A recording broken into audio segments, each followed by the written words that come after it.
Hey everyone, welcome back to another quick how-to. In this video, going to show you how you can fix allow camera access missing on iPhone apps iOS 18. So the first step that we can do here is by going to your settings. So here in the first method, you just need to go to screen time and then scroll down and find content and privacy restrictions. Here, you just have to go to allowed apps and features. Make sure that the camera option here is enabled or toggle on. Or you can basically disable this option, content and privacy restrictions. Now, the second method to fix the issue is by going to your main settings and then go to privacy and security. Scroll down and find the camera.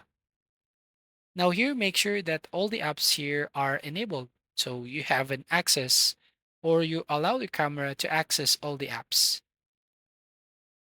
Now, if the apps has a problem or a glitch, you just have to uninstall and reinstall the app that having some problem on allowing camera access.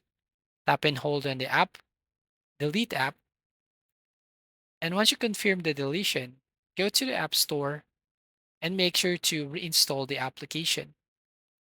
You can use the search icon at the top or bottom right hand corner and search for the app like Discord and just have to reinstall it. Now, if the problem persists, the last method I'm going to show you is by resetting all settings. So go to your settings on your iPhone and then scroll down and find General. Scroll down to the bottom and select Transfer or Reset iPhone. Tap on Reset, reset all settings, enter your code. Finally, tap on Reset all settings. So that's all. Thank you for watching. Please like and subscribe and see you in the next video.